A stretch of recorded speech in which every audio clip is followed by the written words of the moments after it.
Today, I have the great honor of having with me a wonderful figure, towering figure of music in the 20th and 21st century.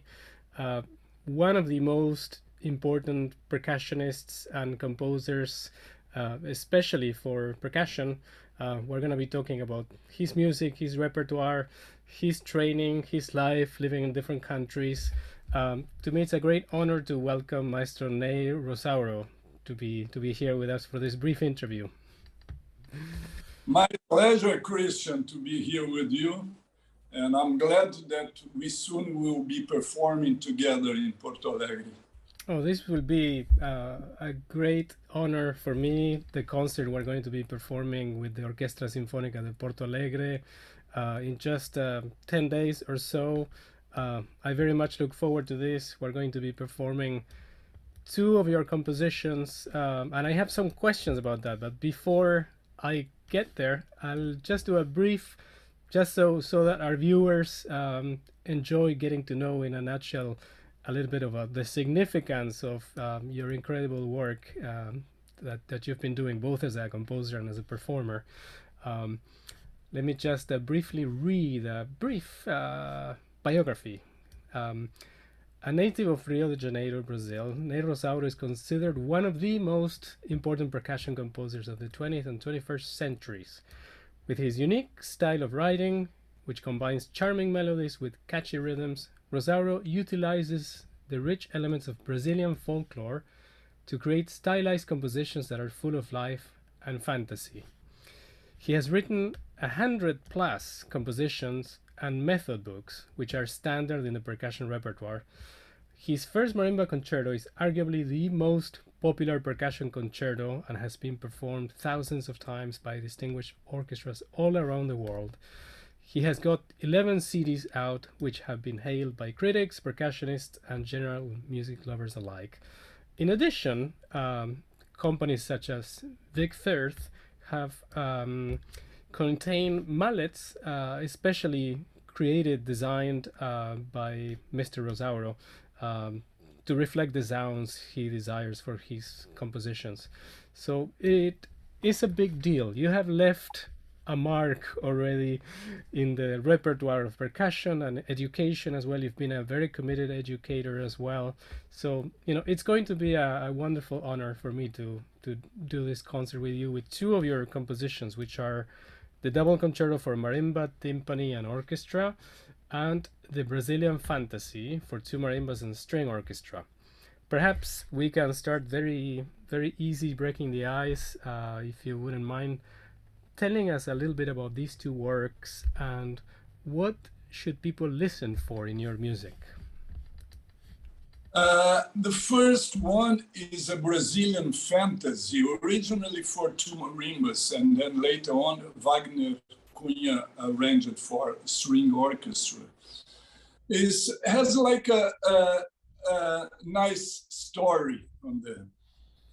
Brazilians are very musical people. We like to go to like in a bar or in a restaurant and start playing samba on the tables, and one sing one song and one other sing another song. So in this Brazilian fantasy, I imagine the subtitle of the Brazilian fantasy is Bach in Brazil. So I imagine, I'm sitting in a restaurant and then come Brazilian composer Villa-Lobos and sing one of his songs, and the other Brazilian composer Carlos Gomes and sing another of his songs, and then come the old J.S. Bach and sing another of his songs.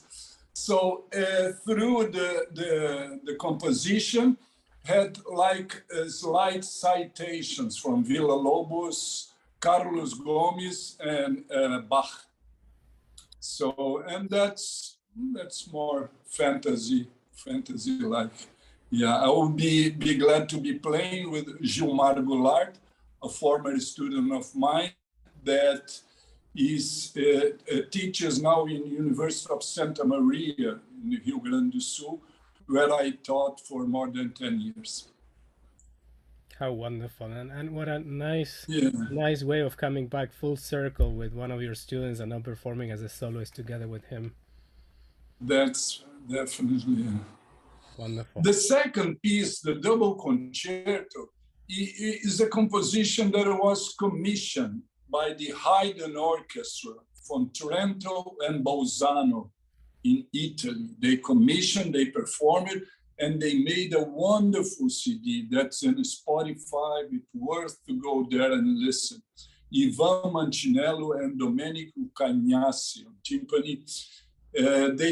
They're wonderful musicians. The orchestra is really good. One of these CDs that's really I'm proud to have my music there. So when Ivan first approached me and asked me to write a double concerto, and I say, okay, I'll write for marimba and vibes. That will be more the normal. So no, it should be marimba and timpani. I say, but Ivan, that's very difficult, marimba and timpani. How are you going to balance these two instruments? They're very, no, you got to be like this way. So it was a really good challenge for me to arrange the material and to make it work for these two instruments. I learned a lot. And I also have a first timpani concerto. That's where I approach both concerto. I approach the timpani almost more as a melodic instrument than a drumming. That's a lot of melodies and a lot of pedal that makes the timpanis really crazy. The original version I played the first times I played, they used 7 to 8 timpani. Now in Porto Alegre, Douglas Gutierrez, the timpanist from OSPA, I think will play with 5 or 6. But it's a nice challenging piece for the timpani, and it's a nice way to combine these two not very useful instruments to have together. The concerto has 4 movements and lasts about almost half an hour. Yeah, and I saw some of the wonderful resources you use to connect these two instruments as soloists, which, for people who don't know so much about percussion, the marimba, it's essentially as if it was a very big keyboard with 5, sometimes even more octaves, and the timpani, of course, is in a sense. It makes a lot of sense that you mentioned it was commissioned by this orchestra, in Bolzano, the Haydn Orchestra, which probably plays a lot of classical repertoire, which features the timpani very prominently in symphonies by Haydn or Beethoven or Mozart. So one of the things I noticed while looking at the score, studying the concerto, is your wonderful use of accents in the timpani, which really stand out, and somehow they create this counterpoint between what's happening in the marimba and the timpani, with or without accents. Yeah, and especially the timpani, what makes really challenging is the pedaling, the changing of because it really is like, really sings melody all the time. That's kind of my style. Wonderful. Of seeing the instrument more melodic than just a drumming. Wow. Good. So I'd like to ask you about your first steps in music. I know that you played multiple instruments before you approached the percussion. You played the guitar, I believe, among others. So how was your arrival into the world of composition and percussion? How did this happen? I started with a guitar, and I played guitar and started playing in nightclubs and so on, popular music, until I saw I don't want to do this the rest of my life. So I entered university, and there was no guitar there. So I entered studying composition and conducting. And I really like especially the conducting. The composition was too contemporary for me. I was also more tonal guy. But that was great. At university, I learned also to play violin and flute and bass and piano and oboe. So that was really, I got really a good sense of the instruments, And I played like 13 years in the orchestra too. So I developed pretty much the sound of the instruments, the understanding. And that helped me a lot for my compositions later on. So this background. And in my background too, I started playing popular music. I parade in Carnival in Rio, and I play a lot of contemporary music and sang in choirs and play in orchestra. So I have a very broad musical experience. And then I think that's very rich, especially if you're a composer. Yeah, and also being a Brazilian, I use a lot of this, especially the Brazilian side, the folklore, to use in my compositions. I think the important thing, if you're a composer, is to develop your own style. Yeah? And then to be sincere and just develop this style. And that's through the years I developed a style. I think that's pretty much mine. Well, you seem to be a musical polyglot with however many instruments you've played, and a real omnivore in your openness and how you assimilate different styles and cultures really into your music. I love the idea of the Carlos Gomez and the Villa Lobos also moments in the piece we were talking about. This shows a real openness, I think, in you, and how almost music for you is like being among friends somehow. That's it. I was gonna ask you next. This is probably related because on top of playing many instruments, you also speak several languages. I believe you've lived besides in Brazil. You've lived in Germany, where you studied as well. You lived in the U.S., where you studied and then also became a professor as well.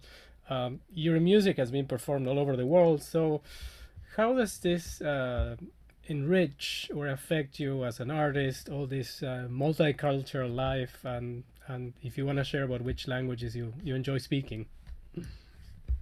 I believe that that's a musician, a very famous musician in Brazil. We call it Hermeto Pascoal. Yeah, Hermeto Pascoal used to say, the more experience you have in life, the richer is your life, the better will be your composition. And I think that's for me. I speak 5 languages, and I have been in almost 50 different countries. And also, when I go to these countries, I just don't want to go there to teach. I'm a very curious guy. I want to learn from them, to learn the folklore, to learn the new instruments, dances. And I think that makes life richer. And making life richer, the composition will be we will have more imagination, we will be more fantasy. Yeah, I think for the composers, especially in my style, is very important. This. So I always say also to my students or to some friends, get out when you finish your degree or something, university, try to go to another country, try to have another experience. You see, you too, Christian, you Argentinian and Italy and United States. So that's what's make life richer. I think people cannot imagine myself staying all life long in the same city. Now, the world is so big and so rich, so let's enjoy it.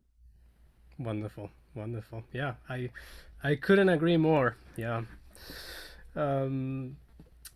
The next question I wanted to ask you is about finding balance in life, and especially in your case, you have been so influential and important both as a composer and as a performer. Have you faced any challenges in finding a good balance between these two? Were there any moments where you struggle, where you were too busy performing and you didn't have enough time to compose, or anything like this? Life is a nice challenge. I have 4 kids, Somehow I managed to raise the 4 kids. I was pretty good parent, pretty good father, sometimes pretty good mother too. I still have time to compose and to travel, everything. I think the secret is organize well your life and know how to manage time. You know, time for the family is time for the family. Time for composing is time for composing. Time for traveling. And I was lucky too. I'm married with my wife Renata for almost 40 years, and she was always very comprehensive when I was on the road and so on. But it's good. Now I'm feeling now in the last few years that I'm getting tired of traveling so much, especially to go to university and do clinics and so on. Now I kind of prefer more going playing with the orchestra and start going slow down.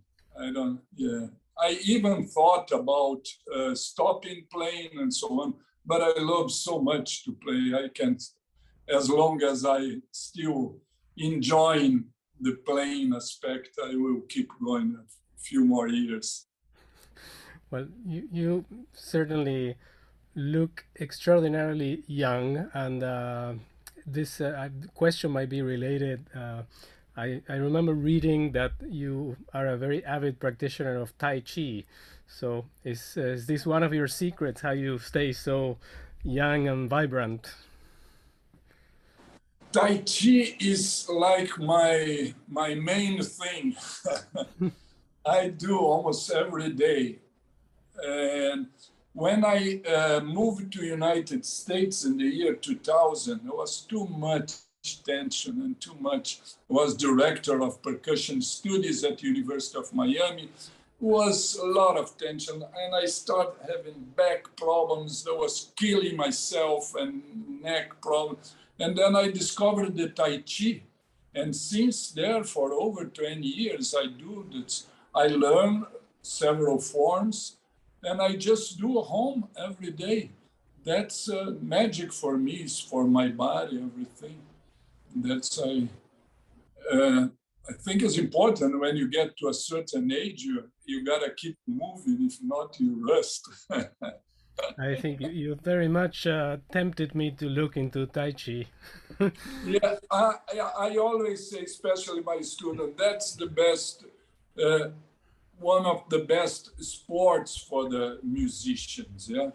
And I always say my students, they should also do some kind of keep moving, you see, that's very important. So if you do Tai Chi or yoga or swimming, I'm not very big fan about lifting weights and so on, but some people can manage lifting weights and music and so on.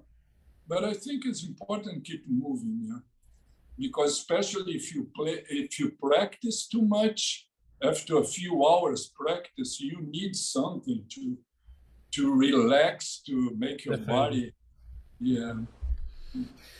Now, let's think about, maybe it could be a fantasy, maybe it could be something that could be realized one day, but I wonder, you've accomplished so much already, but perhaps you still have on your bucket list a few things that you'd like to share. What are some possible dream projects that you would like to do? Anything that you haven't had the chance to do, but you can think, okay, I would love to do this. What would that be? That's, you know, what I got up to today. I feel myself so blessed. Thank you, God, for giving me so much. I never thought I would have done so much or be so successful in my career. And at this point of my life, for sure, I would like to play with the Berliner Philharmonic or the London Symphony, one of these big orchestras. But that's another world. I'm very happy with my world, with the small percussion world. And I don't regret anything that I have done. And honestly, I don't have much more expectations.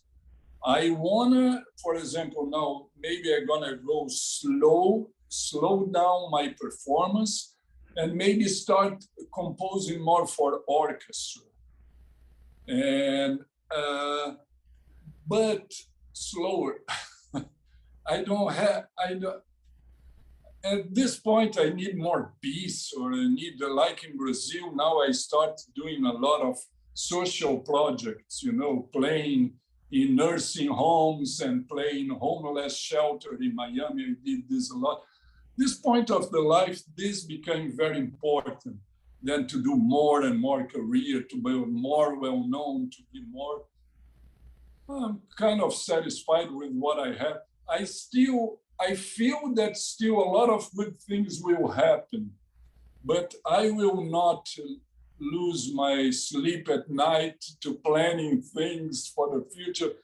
Let it go. I think at this time, let it go. And especially if I see this new generation now, my former student or so young students, they are so talented, this new generation, and let's give them a chance. You know, it's time for us old cats to, yeah. And who wants to see an old cat in a video and so on? They prefer to see a young guy, beautiful guy, and so on.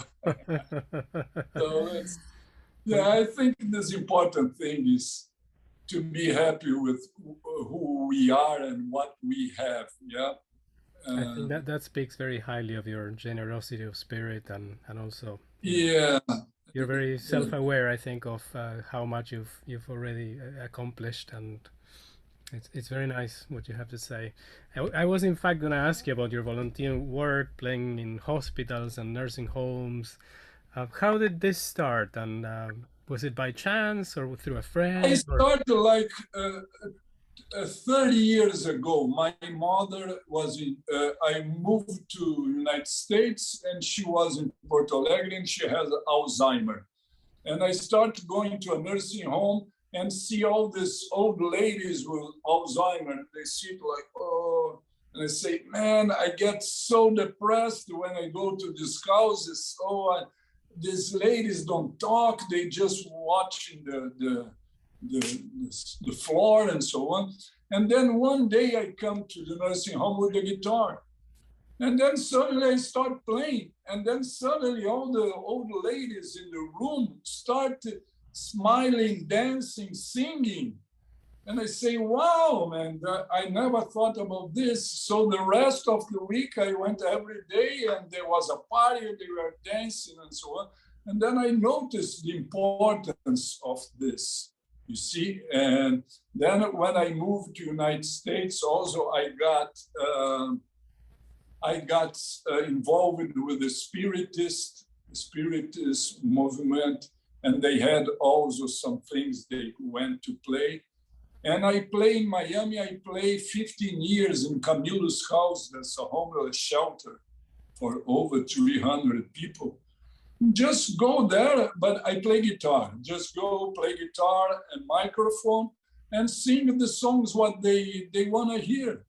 You know, and that's so nice, you see, for me, because music for me has a spiritual side.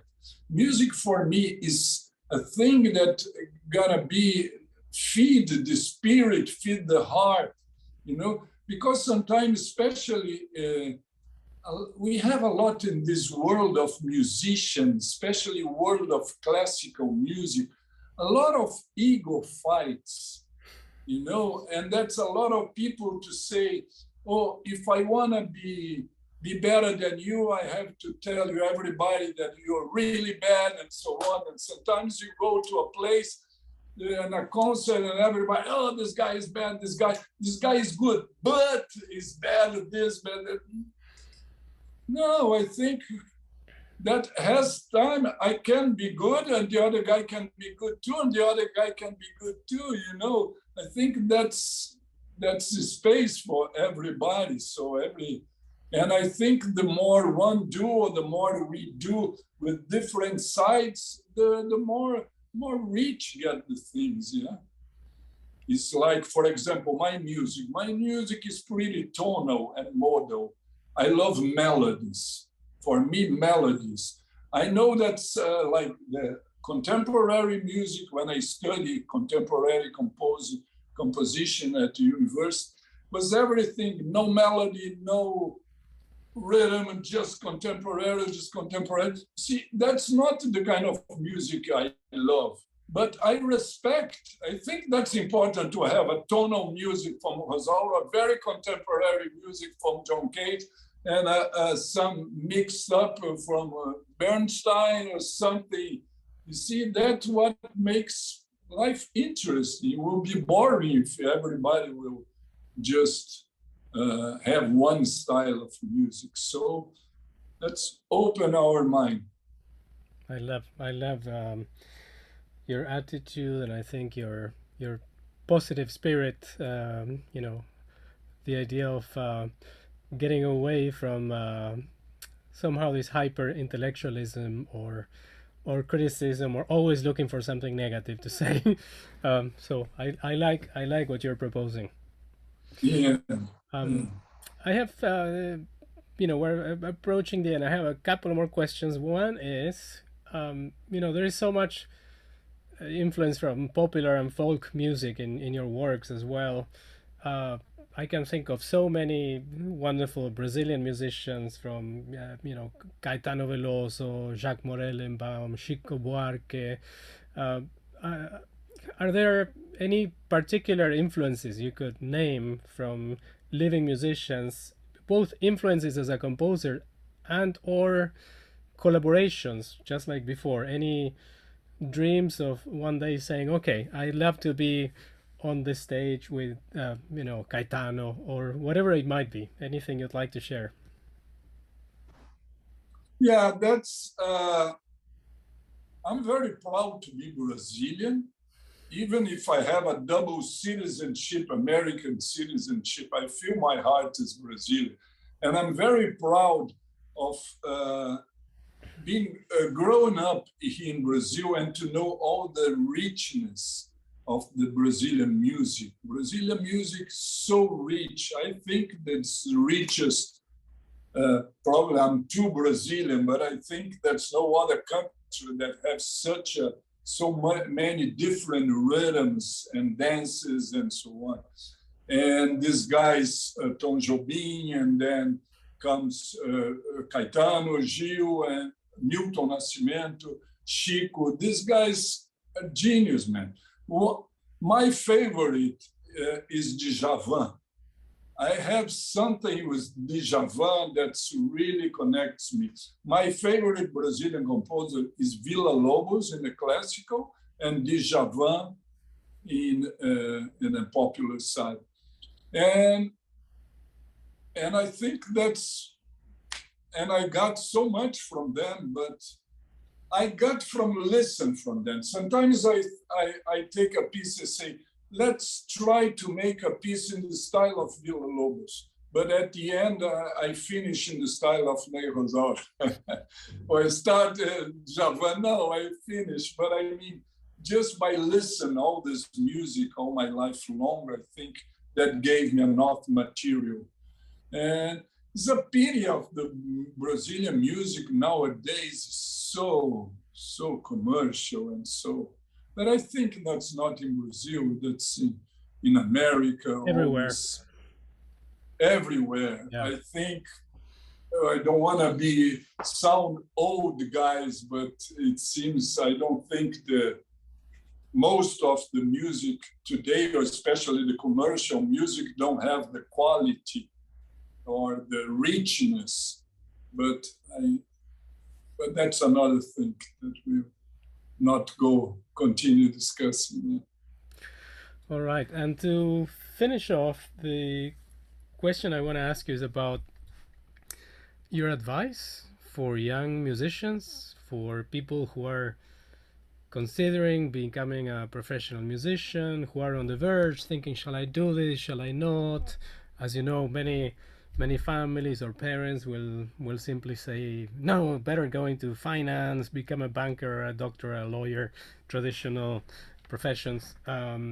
But nonetheless, if somebody really loves music, they'll probably persist and go on with it. Do you have any advice, anything that has been helpful to you when you were starting off as a musician?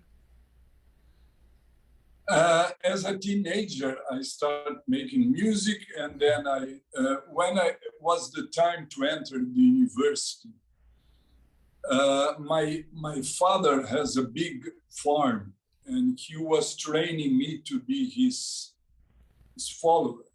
So, and then I told him I study music. No, there was a problem in the family. So I entered the university to study economics. So I could not stay the first year. I have to switch back to music, and then they accepted this.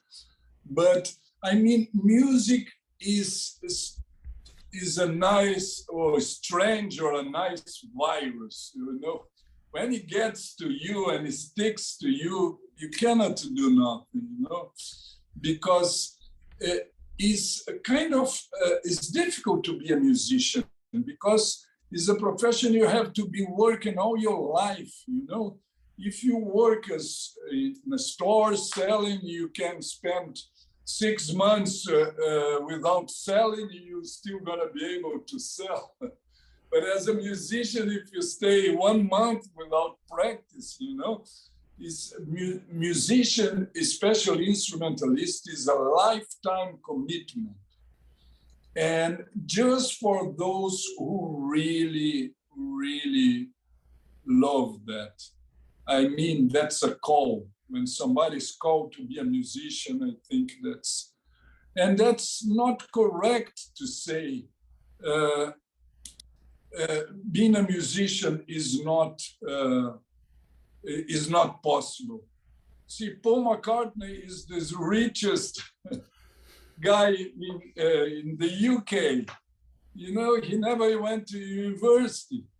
And sometimes people say, oh, they go to the university to study, they pay a fortune, and to be a high school teacher. And if a plumber go to your house and make $500 in 1 hour, you make $500 in a week. So every profession, it could be easy, could be difficult, but I believe with music, you can do a decent life. Although I tell you honestly, sometimes when I see some students, I always say, keep doing your computer thing, Keep doing, study music, but keep doing your computer. And maybe because computer for me, what I think that's the job for the future, If you know computer, you're always gonna have a job. See, I have 3 main sons, 2 have a real job. They work with computers. And I have 1 musician. Full musician is always struggling and traveling and playing and so on. But he's happy. At least he don't have to spend 8 hours in the office doing always the same thing, But if you decide to be a musician, I think the important thing is before you choose an instrument, but before, for example, before I'm a percussionist, you have to be a good musician.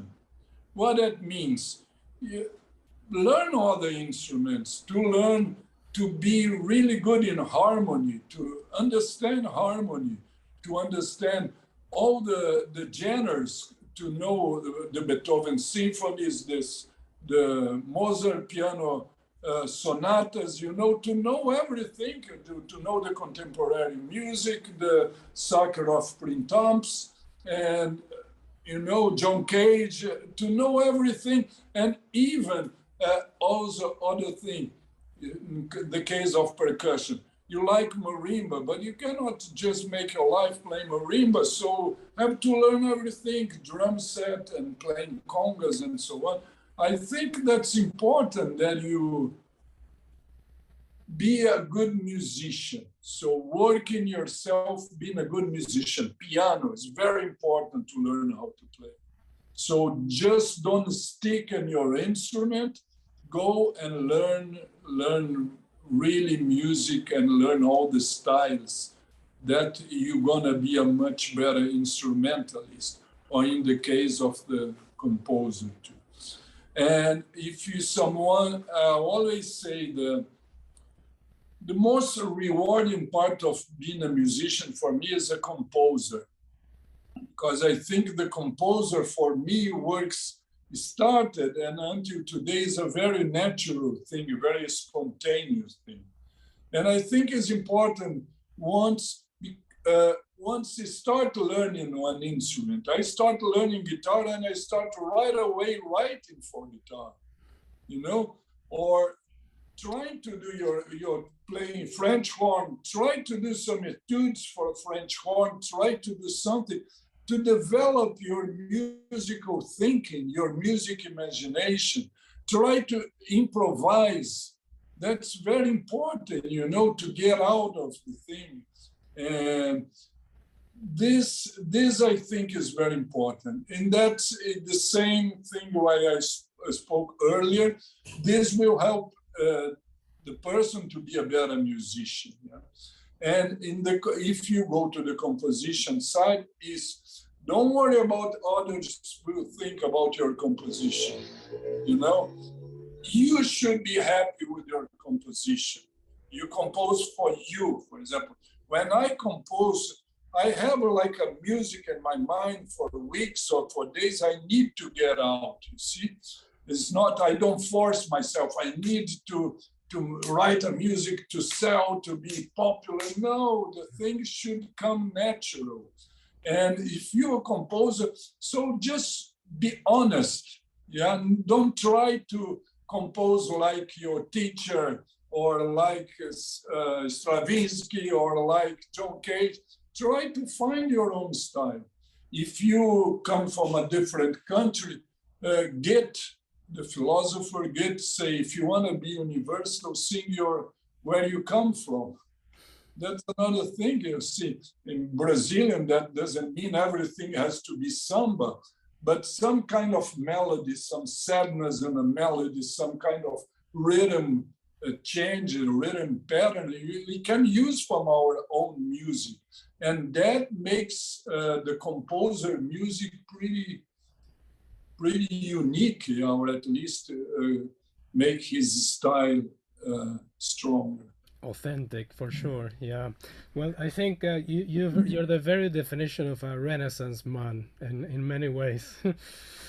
And I cannot stress enough how much I look forward to working with you and for our concert, the rehearsals and the concert on April 9th in Porto Alegre with the Orquestra Sinfónica, the OSPA. So I want to thank you for your time, your generosity, your wonderful words, and wonderful stories you've shared with me. And I look forward to seeing you in just over a week in Porto Alegre. That will be great. OSPA is a great orchestra. I grew up in Porto Alegre. I grew up listening to OSPA. Wow. It's always a pleasure when I go and play with them. Yeah. And it will be a pleasure to work with such a young and talented conductor as yourself. Thank you so much, and we'll see you very soon. Okay, Christian, thanks. Thank you. Thanks for the invitation for this interview. Bye-bye. Bye-bye.